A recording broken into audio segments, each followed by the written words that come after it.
Pashas Nosoi Tavshin Pei Beis.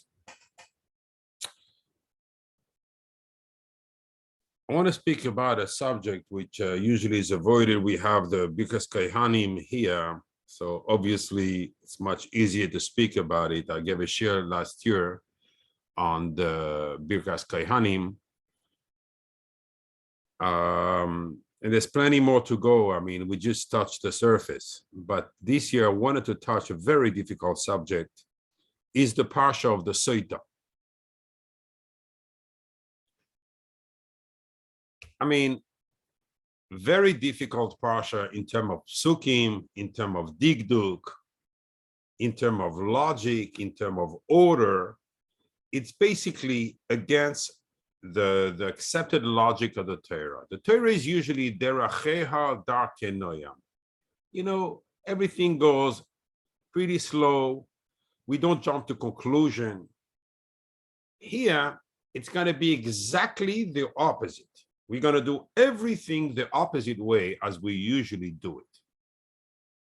For instance, someone is choshed his wife to be fooling around. Right away, he has all the rights to bring her to the Kohen. First, he brings her to the Beis Din in his town. The Beis Din in his town is sending her to the Sanhedrin in Yerushalayim. Sanhedrin in Yerushalayim is sending her to the Kohen, and so forth. And then, you know, the whole process is taking place. I mean, why can't the Beis Din in his town take care of the problem? Why don't we know the halacha that if a woman chas v'shalom is fooling around that she's chayeves misa? No, there's a process. How's the process starting? He tells her, don't hide with such and such. So he warns her, and she did hide. But we have no eidim that she committed adultery. We had no eidim of tuma. We have only eidim on the fact that she hid, but not the fact that she really had an intercourse. And we're talking like a very short period of time. The Gemara says, Rabbi Akiva says, it's time to go an egg. Like which takes, it's called the Shira Tuma. Mamish like nothing. So it's a very interesting process. Let's look into the psukim in order to try to understand, you know, what's going on and why we're choshed dafka here, even though we have no proof, we're going to go all the way. Torah says, Daber b'nei Yisrael, ve'amarto aleihem. Everyone asks the question, why it's repeated twice, the fact that you have to say it over, Daber, which is a tougher language, to the b'nei Yisrael, and then ve'amarto aleihem. I'm not going to go into this tonight, but I just want to give you an answer that I've seen. Some say, Daber b'nei Yisrael, speak to the b'nei Yisrael. The tough language is for the soita that committed adultery. Ve'amarto aleihem is for the one that didn't commit adultery, but didn't understand that tirotz because we don't know ahead of time. And here we are ahead of the ma'aseh. So I'm going to focus on a few points only in the pasuk. Ish kisishte ishto. Why twice ish? It's ish, a person. And the way the Torah refers to the person is with the lashon of kavod, because ish, every time we say ish, Moshe isha Elokim, it's a complete person. Kisishte ishtoi, even though we call her soita with a samech, but here it's with the shin from lashon shoite, shtus. A person sins only if a ruach shtus. Remember what I'm saying right now, because we're going to go delve into that a little bit. Kisishte ishto. A person sins only if a wind of folly, of craziness, got into him. A ruach is a spirit. Umalo boy ma'al. And she committed a treachery. That's really a sacrilege, whatever you want to call the me'ila. Why twice the lashon ma'ala boy, uma'ala boy? Or it's not ma'al, like a me'ila, that's it. So right now we see that we have no conclusion of any sin that she may have done. She only has not listened to her husband about not hiding. The pasuk keeps on saying, "V'shachav ishoisa," just to have an overview. And a person slept with her shichva zera. It has to be a complete action. V'nela me'ene isha, and it's hidden from the eyes of her husband. V'nistera, and she hid. V'hi nitma'a, and she became tummy. 1 second. I could remove the whole thing in black here and just start the pasuk v'nistera v'hi nitma'a, and we know a woman that became tummy is pretty easily understandable what happened. So why v'shachav ish oisa shichva zera means she became tummy. V'nela me'ine isha, it should have been like in here. The hiding starts before doing the sin. She's not doing the sin and then hiding. She's hiding, then doing the sin. That's exactly the order right after. And it's repeating exactly what's in the first sentence. But in a more concise way, that's very understandable. Instead of saying venistera, here it says venelom. Me'ene from the, why do you use 3 words when you can use 1? What's in these words that are going to teach me something that I wouldn't know by if only Venister was written? What would I learn from these 2 words, vehinit ma'a, that I cannot learn from veshachav ish oisa shichva zera? What difference between this and vehinit ma'a? Okay, so ve'eden ba, there's no edim. And she was not caught on the act. So what happened? Ve'ovar alaf ruach kina. I'm not going to go into the machloikes rishonim here. What is this ruach kina? The spirit of jealousy is that the fact that he warns her. The warning is obviously fueled by a level of jealousy. I don't want you next to that man. I would argue it's not true. The guy is a frum guy, wants to keep the halacha, wants to keep the kedusha. As we know that all the brachas come from, we learned it last week, and we learned it, basically on a weekly basis, that the name of Hashem is hinted in the word Baruch, in the word Beracha. And it says in the pasuk, if HaKadosh Baruch Hu sees ervas davar v'haya machanecha kadosh, your machane, your house should be kadosh. Because if HaKadosh Baruch Hu sees an unsneous act in your house, v'shav me'acharecha. You know what? I didn't think about talking about this, but I'm just going to go into that point a second. Where is the parnasa of a person coming from? A person can only create light. He does not know, and he doesn't have the tools in order to be able to keep the light, to encompass the light that he has done. It's basically a tree that gives fruit, but is not able to eat them. His wife is the opposite. cannot create much light. However, she is a kli, she is the bais teva. Remember always these words, bais teva. She is this teva away from the eyes that keep the ayin hara, like last week, from away from her husband, and whatever light there is misbarech, it's being blessed because of the actions of the wife, and this is the foundation of the parnasa of a person.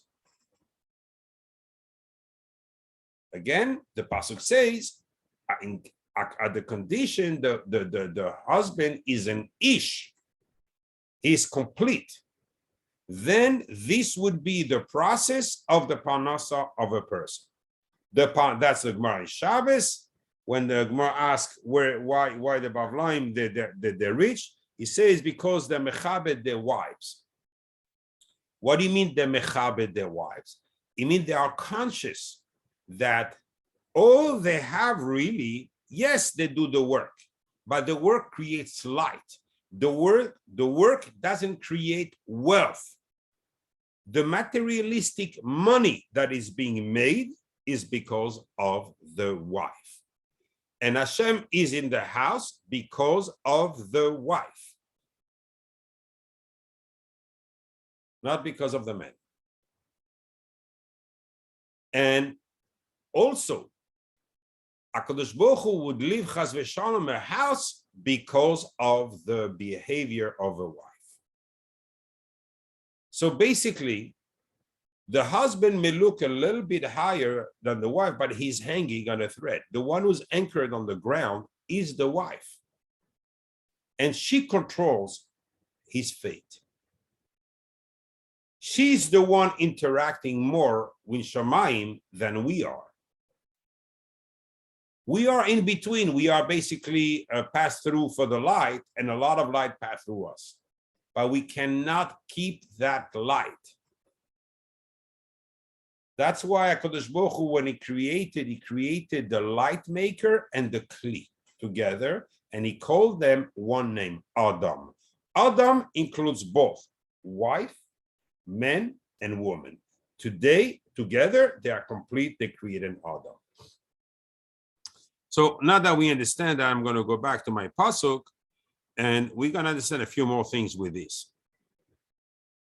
The over olav ruach kina. So interesting that he says it's a warning. Okay, it's fueled by jealousy. Now you want to say it's before, after, it doesn't make a difference. Vekine es ishtoi, and he was jealous of his wife. Vehi nitma'a. Right away, the Torah start with throwing the first stone. We said before, ve'ino nisfasa, there's no edim, there is nothing. So how do we go to conclusion right away and conclude, first option, yeah, we know, we don't know. But you know what? She became Tommy. Logically, why else would she hide? Now the pasuk is going to repeat all the words. Like he could have said, "Oy lo nitma." No, he doesn't say that. Oy, avar olav ruach kina. Again, the whole thing. Vekine sishto. There we say, avar olav ruach kina. Vekine sishto. Vehi lo nitma. I mean, there's nothing added. I would retrieve nothing from the pasuk by just saying, ve'avar olav ruach kina. Vekine sishto. Vehi nitma. Oy lo nitma. Why do you have to add a second time? Well, thank you. And we up to the third passage. This is a real mind-boggling parasha that's been written in such length that when only really maybe 4 psukim were needed to give us all the halachas. Actually, even if you look in Shulchan Aruch, the Hilchos are 2 pages. That's all. So we're gonna see another interesting factor in the next pasuk. Vehevi ha'ish es ishtoi el hakohen. The person will bring his wife to the kohen. Vehevi es korbana. He will bring her korban aleha on her. Asiri sa'efa kemach seirim, 1/10 of an ephah of flour, flour of seorim, barley flour. Lo yitzak aleha shemen. He is not allowed to put oil, even though all the menachos that are brought to the Beis Hamikdash had to have oil. This one cannot have oil. Velo yiten aleha levoina, and you can't put levoina neither. Levoina in English. Let me give you the right name. I have it right here. Oh, levoina, sorry. Frankincense. Ki minchas kenais. It's a mincha of jealousy. Okay, we understand so far. Now he repeats a different name. Minchas zikaron. It's a mincha of remembering. Maskeres avon, reminding a sin. I mean, it's a mincha, yes. The name that you want to give it doesn't seem to be so relevant. But here the pasuk tells us, no. Not only it's relevant, but you better understand what's hidden in the words here. Mincha zikaron, a different name. And why I call it mincha zikaron? Because she has to remind the sin. Very, very interesting pasuk. I'm going to stop on the psukim here. You get the picture that once you start translating only the words, you're facing a barrage, a fire, that the dikduk doesn't work. The storytelling doesn't work. Basically, nothing much works here.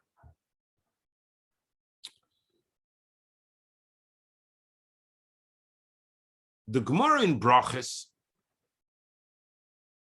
states that, do you know why the Parasha of Soita is exactly at the place the Torah put it? Because every time we know en mukdam u'me'uchar b'Torah, there's nothing, the Torah doesn't follow the chronological order.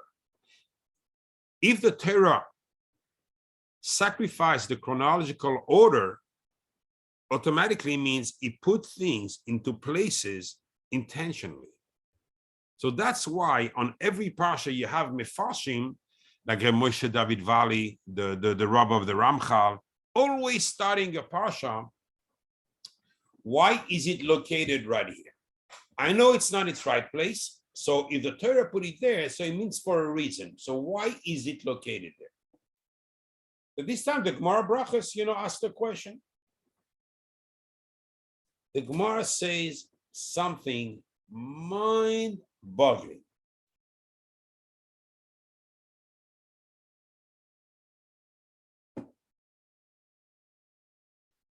The Gemara says we ended up the previous parsha on a pasuk like this: Ve'ish es koidoshav lo yihyu. A person, his kodashi means his offerings belong to him. Pashut pshat is toivas hana. A person, even though I cannot eat the meiser, even though I cannot eat truma, however, the Torah gave me the right to give it to the kohen of my choice. So kohanim are not allowed to come to my field and take the truma themselves. Leviim are not allowed to come to my field and to take the truma. So even though it's not yoytze b'dayanim, because toivas hana, this right to give it to whomever I want, doesn't have a face value, and therefore cannot come to a beis din down on earth here. But a kohen is very wrong to do that. It's called names actually, that kohen. So he says, a person that refrains from giving his trumas to the kohen will end up needing a kohen. How? He will have to bring his wife to the kohen. One second. Let's back up a second here. What is the Gemara telling us? someone for not giving his maestros to the Kohen will require a Kohen for his wife? What's the correlation? Where is the Mida Keneged Mida? I'm going to rephrase what I just said so you're going to understand the bomb here on the Gemara. First of all, it doesn't say in the pasuk. So the Gemara goes extreme on explaining the Ishes Kodesh of Lo Yihyu. It means like a person who didn't want to give Truma and Meiser, this person, because he refused to give them to the Kohen, will need a Kohen for his wife. We'll decipher now this. The Baal sinned. Okay, has to give his Meiser. It's Bris Melach. HaKadosh Baruch Hu gave 24 offerings from Bnei Israel to the Kohen. Fine. He doesn't give them. He's a thief. No problem. It's a monetary issue. Correct. He owes 5% extra. Okay. Whatever he did, he took it, he ate it. He owes 5%. The Chomesh. Very good. Let's pay. You want to punish him on his wife? Something, basically, you want to blow off the house. Someone stole you $1, you go with the bomb squad and you bomb the whole family? What kind of logic is that? You're destroying a family of Ben Israel? Let me go one step deeper. You machti a Bas Yisrael with such a chet because the husband, which is a different individual, she has her own vecheshbon. What does she have to do with the husband that is a stingy and a freak and she's scared of him? He's a wacko. Why would she suffer the consequences of becoming a soita? Says Rabbeinu Bachye.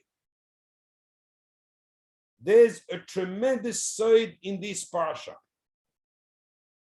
But if you look into the fact that we can only use for the water a vessel made out of clay, you will know the side.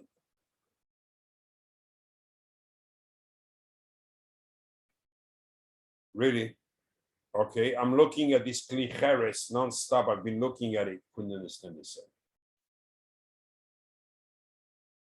The Sefer HaKaneh, which is the Sefer written by the father of Rabbi Yechunia ben Akana,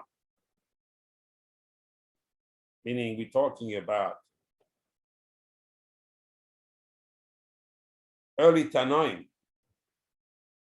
writes there is a side in the Soita which is amongst the soides of the foundation of the Torah. A woman that's seen in adultery is going to teach us something. Let's try to understand first what's going on here. Rabbi Nubachi says, part of the side is that's this soita that went through the process of drinking mei hamarim, the bitter waters. Obviously, you know, she dies. It starts with the belly inflating, and then the hips detached. I mean, the eyes come out, she becomes green, you know, whatever, and then the eyes pop out, the belly. And exactly like this is what happens. A death to a Bas Melech like this, because someone didn't pay Kodashim to the Kohen, Does it sound normal to you? But that's not it. Rabbi Nubachi adds, she has no oilam haba, and she will not get up in Tchiyas HaMesim. Someone that didn't pay his dimes, the teeth to the Kohen, Kadosh Baruch Hu will not punish the guy who steals the Kohen. He will punish his wife, and she would lose her Olam Haba and Tchiyas HaMesim and do a tremendous sin that the Sefer HaKaneh explains what is the sin of the Soita. Chachma, it's considered the father. Bina, it's considered the mother. Av Ben, Yud, K. The son is called Kucha Berichu. Vav, because there's 6. Let me show you here on the thing. It's very simple, but we've been going through that quite a few times. Chachma here is the father, Av, represented by the letter Yud of the Yud Ke Vav Ke. Bina is always called Ima, because everything comes out of her. Everything from the Keser and Chochma go directly to the Bina, and from the Bina it goes. So Kucha Berichu is what we call HaKadosh Baruch Hu, is 1 Chesed, Gvura, Tiferes, Netzach, Hoid, Yesod. 6. It's the Vav in the Yud Ke Vav Ke. This is Kucha Berichu. I know I'm deceiving you because everybody thinks, when we say HaKadosh Baruch Hu, we think we're talking about the creator of the world. Oh no, that's the Tzimtzum. When we say HaKadosh Baruch Hu, we can't even say the name. We can only understand a tiny bit of his oil that comes out through these 6 midas that take care of our world. So yes, HaKadosh Baruch Hu is behind, the creator of all creations. But we're not allowed to think, we're not allowed to image, we're not allowed to give anything about it, because we will never make justice. So great is HaKadosh Baruch Hu. So when we say HaKadosh Baruch Hu, we really speak about technically these midas, but the oil that comes behind these midas, but that goes up through here, goes to the infinite on all the sides, and tremendous. And so this is the Ben, the son, the Vav, so Yud, K, Vav, and the last Hey is the Malchus called the Bas. The Shechina, it's called the door. This represents the Yud, K, Vav, K. Says the Sefer HaKaneh, when a woman sins, she breaches that link, Chachma to Bina. So Bina is the Ima. Remember what I said before? The woman is the Kli, is the vessel that gets all the light from the husband, from the Chachma, the father. But now here, when a woman cheats, she breaches this connection. The Bina is empty. There's nothing to give to the son and nothing to give to the Bas. But worse than that, when Bnei Israel are Kedoshim, the Malchus is protected from all the bad spirits that cannot come and glue themselves on her. Because the Kedusha of Am Yisrael, the Shechina protects us and we protect her. She's our mother because our neshamas are coming from there. And at the same time, we act like a husband. We, with our Masim Tobim, we protect her from the Chitzonim. However, when a woman cheats, it created, it's like a big ship. And right from under the water level, you make a big hole. Look, if we go back a second to the Pasuk, we're going to give one explanation already. Ish equals 311, plus another 311, 622. Ba-keser. Where do you hit the malchus? In the head, in the worst place. In the place that brings her the light, what's connected to the top here. You're disconnecting the malchus, galus. When the malchus is not attached to the other spheres, the malchus is in motion. And then it's called galus for the Bnei Israel. That's what these women do. And that's where the stringency is starting to see. We're starting to see a little bit of the side here of this soita.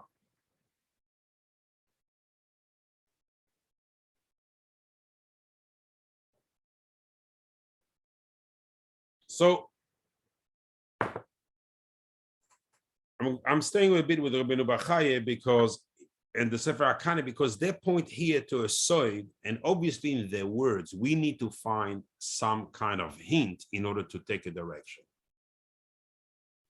In truth, so I took Bikli Cheres, I said maybe, you know, it's in the gematria of the words. Bikli Cheres only tells me that it is equal to 570.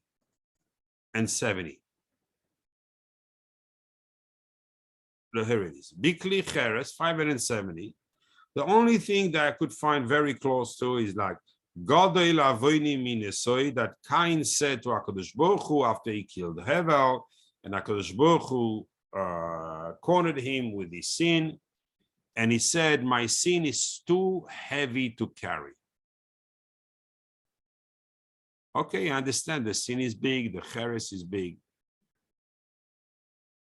but we don't understand the correlation with the secret or why, you know, anything as we asked before. The Rekanati, Reb Menachem Rekanati, which was also a Rishon in the 1300s, breaks down the pasuk. He says the Kohen is supposed to take velokach mayim kedoshim. You're not going to find another place where it's called mayim kedoshim. So he had to take half a lug of water from the kiyor. It's mayim kedoshim. Okay. You know mayim tmeim, you? Huh? Okay. So it's called mayim kedoshim. Why mayim kedoshim? Because mayim and kedusha come from the side of chesed. Since there is a chance that she did not sin, we need to be, these waters need to turn and bless her.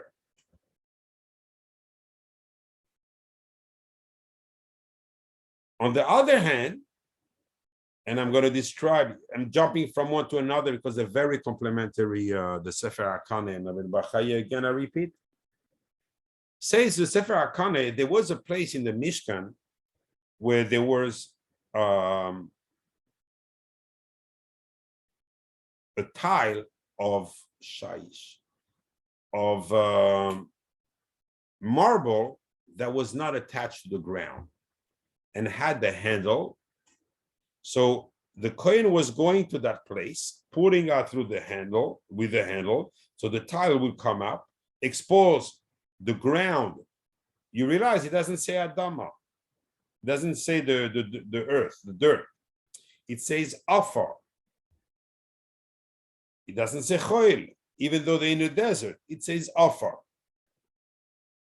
So he would take from this dirt and would spray it a little bit on top of the water so you can see in the water that dirt has been put in. Says the Rekanati, why did we put that dirt on top? In order to bring the Midas Hadin into the waters. So inherently those waters, they're kedoshim, so they are chesed, in case the person, this woman is tahor. We adding the afar. You want to know what with the afar, there's a place in the fifth heichal in Shamayim when there's a spirit called afar. The truth is, it is a spirit, this afar. It's when we put this dirt, we pulling that spirit and put it into the water. It's important I tell you this because you're going to see at the end, I'm going to blow your minds, all of you. Because I'm going to tell you something that you have never heard. And I don't know what you've heard, but this one you've never heard. It's going to be a chiddush like So we bring the afar, so we bring that spirit because in case she's guilty, then the din has to take over and kill her exactly the way that the Kohen told her she will die. First, the eyes will start popping out. Then the belly is going to poop. And then the hip is going to detach itself from the body. And the same thing will happen wherever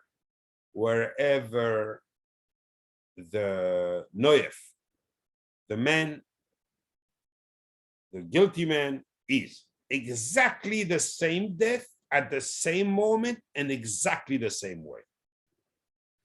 I didn't plan to give you that story, but since I mentioned that, there's an interesting story in the Tanchuma.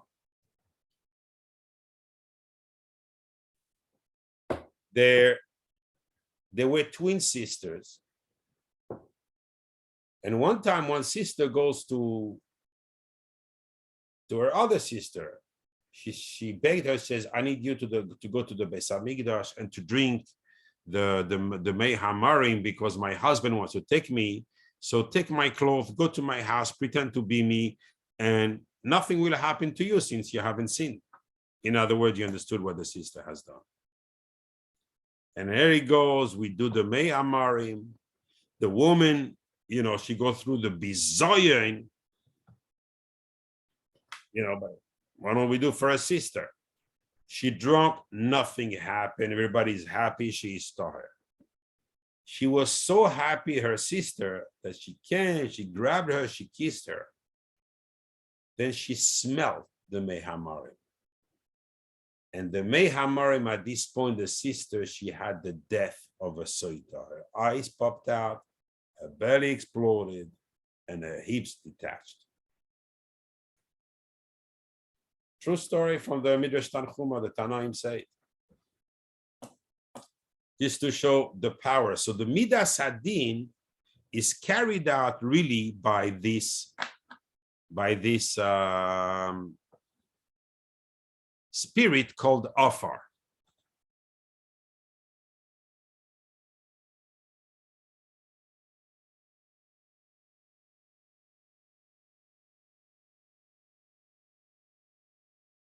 Then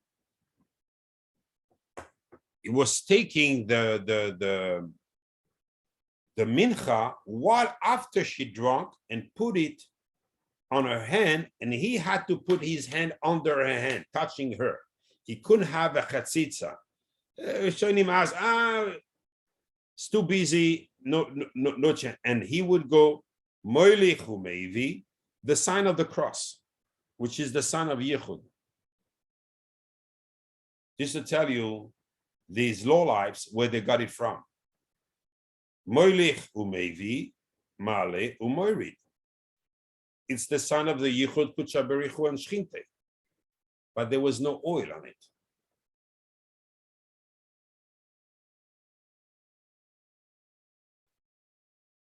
If we take, just to understand, and you will understand through this a lot, that would give you a shortcut. To do a Yichud is always to bring Yud Ke Vav Ke and Aleph Dalet Nun Yud Kucha Berichu, the Shechina, equals 91. Amen. When we say Amen, we do a Yichud. Now we open them both to see, because you can embrace someone, a small hug, a big hug, and a huge hug. Huge hug means all the letters we get connected and intermingled. So we open Yud, we write in full. Hey in full. Vav in full. Hey, and then with the Aleph written in full. Dalet in full. Nun, Yud. 716 equals this one. This one is the Shem that fights the Nachash.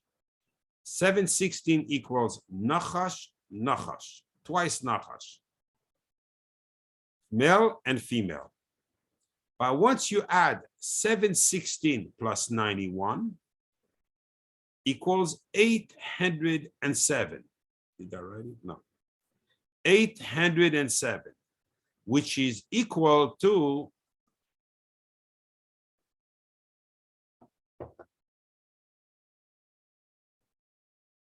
you understand now why in the Beis Hamikdash all the time we were obliged to take Shemen Zayis. Shemen Zayis has the faculty to make a simple on outer yichud, only with the outer letters, or a yichud also with the inner letters of the Shem of HaKadosh Baruch Hu and the Shem of the Shechina. And this is the Shemen Zayis. That's why there was no other oil in the Beis Hamikdash, only Shemen Zayis.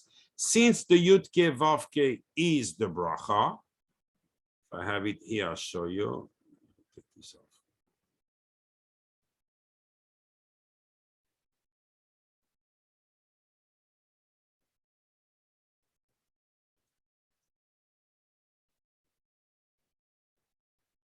Okay. If we take the Yud-Ke Vav-Ke like this, Yud-Ke Vav-Ke, Yud, the second one, in Hebrew. Now, in the Yud-Ke Vav-Ke, Yud. So the fourth ways to write it equals 232. Shemois Ra-Lab, 232. Equals Ha-Bracha. The bracha is always the name Yud-Ke Vav-Ke. No matter what you take, the whole world is these four letters. Now, there are different spellings for Hey, because you don't see the difference whether I write it Hey Yud or Hey Aleph.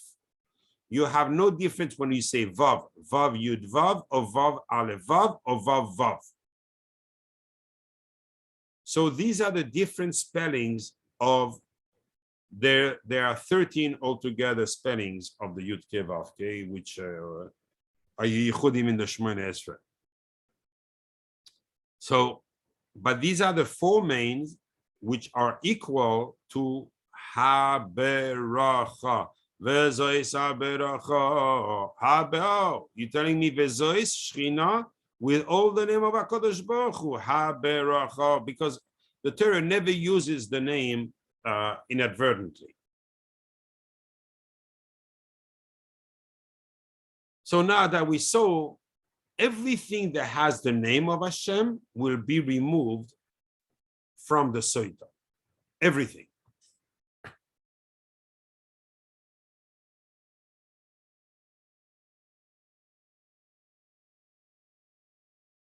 If you look on the other end of the Pasha of Soita, because the Gemara says that Nazir and Soita, there are one Pasha, and I'm trying to see where I wrote this. There are only one Parasha.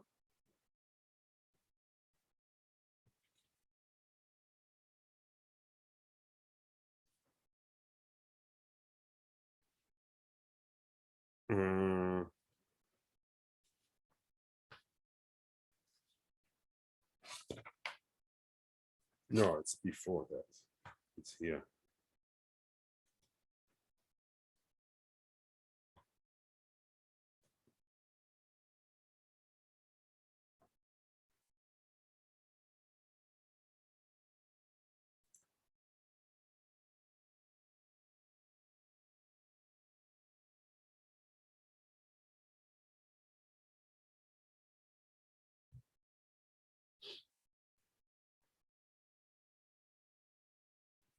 So,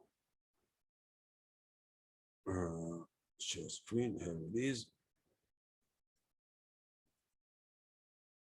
Now, if we take these letters, it's called the milui de milui, and see one more layer. So you write for this letter Yud, na Vav, na Dalet in full, na Hey, na Aleph, na Vav, Aleph, Vav, etc. So you write all this in full. They're already full, but you go one more filling equals 2,720. I mean, I could copy it from one file into another in a second, just for you to see. So Nehamarim, which page is that? No.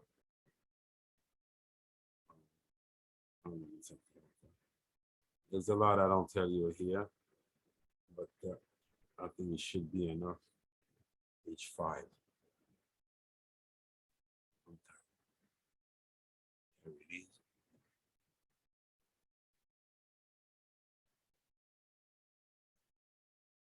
This is an important piece.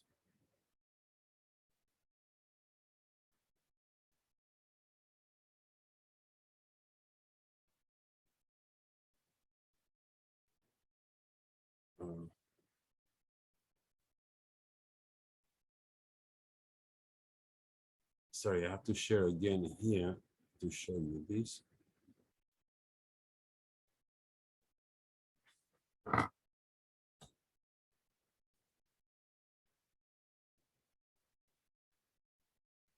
right, sorry, it's a bit long, but I'm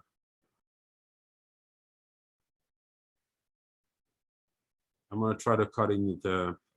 Okay, you see the Yud? It's gonna be written in 3 words. Yud, Vav, Dalet. This Hey in 2 letters, because he has 2 letters, 2 words. This 2 words, etc., etc. Equals 2,720. Like 40 times life. You remember the number of 40 was the completion. So now we're removing this from her. Life will be removed. What will happen? And also, it's exactly if you take the Birkas Kohanim that comes after the Parsha, everything, Yevarchecha Hashem ve'ishmerecha, Ya'er Hashem panav ve'elecha v'chuneka, Yisa Hashem panav ve'elecha v'yasem lecha shalom, equals 2,720 with the Kodesh. Now, once you want to understand the source of life, how it is in a person, Chaim, we say it's 40 times Chaim. Chaim is 68. It's Keye, Yudke, Vavke, Keye. This encompasses, gives life into a person. As long as these names are going to be there, they're going to remain alive. Now, the fact that we remove those names, Mashiach equal Nachash. Mashiach equal 358, Nachash 358. When we have Nachash, there's no Mashiach. But when Mashiach comes, there's no more Nachash. If these letters are in the person, there's no Nachash. Nachash. But if we remove this from the Soita, the Nachash comes. What happens? The Afar, that spirit, turns in her body into a snake and starts making her suffering, biting her from the inside with poison, with venom. And this venom takes its time and works up in the body. That's why in the meantime that it turns into a nachash and start biting, and time she dies, because she is in the Beis Hamikdash, she will see blood, she will turn nida, she will make as Ezra's Nashim Tameh. So we had time to transport her outside the Beis Hamikdash before she disintegrates. Everything is in the name of Hashem. The fact that we don't have a nachash inside us is not because we are powerful. It's not because we are better. It's because HaKadosh Baruch Hu has mercy on us and he knows how weak we are and he protects us. But it doesn't make us any better. We don't know the value of a person. Oh, this person did this. Okay, because HaKadosh Baruch Hu knows that this person can bend downward better than you, and he can pick up some neshamas that are very low. So for that purpose, HaKadosh Baruch Hu allowed the Nachash to give him a little bite. But right after, the name of Hashem gets back in. A person says, oh, no, I'm a lot better. The rationals don't work that way. It's so far-fetched and so far away from the truth that I believe that even Goyish philosoph would be able to admit that. What we see with the eyes is not what it is. It could very well be that someone is not looking 100% at tzaddik.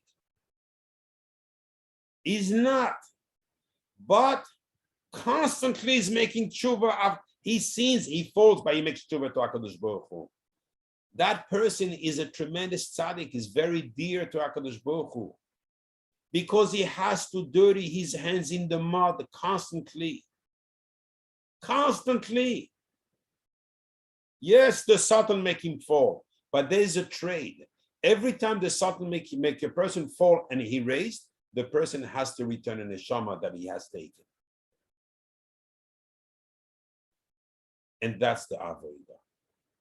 However, this soita that decided not to act properly, she removed herself from life.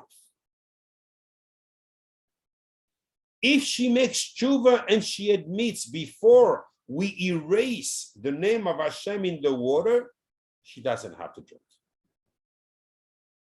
And she will have an olam haba. She will be put to death, but she will have an olam haba and she will get up in Kriyas HaMeisim. But a person that has no regard for erasing the very name of Hashem that sustains every life, this person will have no more life. Not in this world, not in the next, not in Kriyas HaMeisim. And it makes complete sense. Baruch Adonai le'olam, amen ve'amen. Shkoyach.